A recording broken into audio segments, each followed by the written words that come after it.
It looks like you're making great progress, and more importantly, you're staying in your lane and sticking to the script, which is exactly what our risk assessment team was hoping you'd do.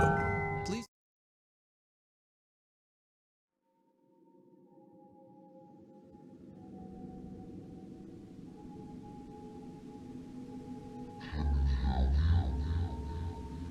Hello?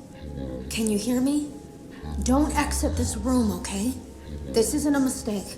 This room isn't a mistake. I had to hide these logs away from the core gameplay files, in a place that only a beta tester would look, and in a place where the files could be protected. I just really hope that the next development team finds this before the game is released to the public. This game has some kind of malicious code in it that we haven't been able to fully contain or even understand, for that matter. We're over budget and out of time. But that's not the reason that we're shutting down. Listen, I have to keep this short so the file size will be small enough to fly under the radar. There are more. They may not be in order.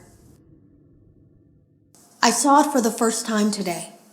There was a character I couldn't make out who it was, standing at the end of the hall. I thought it was just bugged out, so I made a note of it and kept playing. But then it was looking in the window. And not like Chica or Bonnie would. It was like it was actually looking in the window, seeing what I was doing.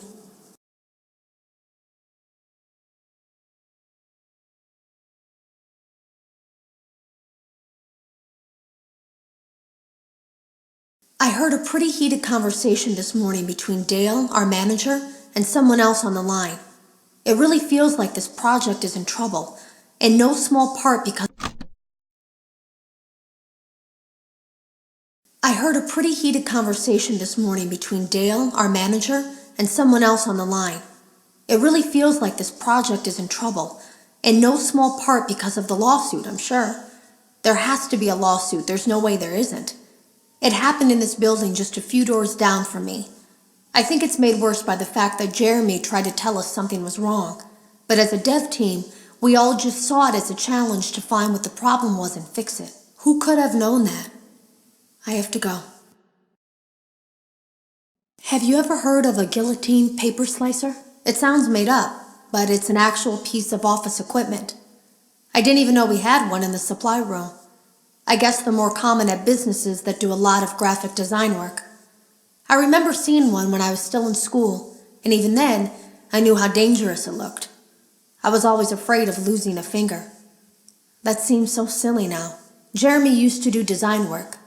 I guess that's how he knew it was there.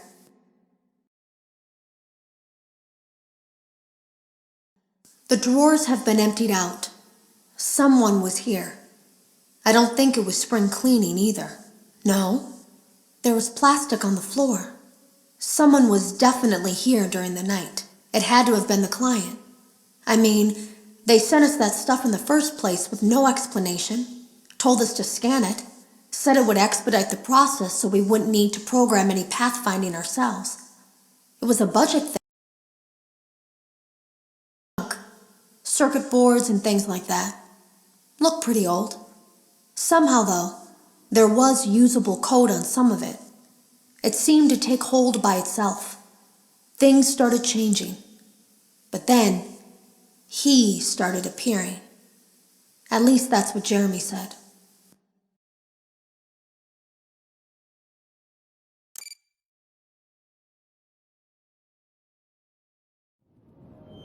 You're doing a great job, and no doubt having a great time as well. As a reminder, please be sure to only interact with core gameplay elements and avoid anything that could potentially be considered a glitch, mistake, or embedded message from unauthorized personnel.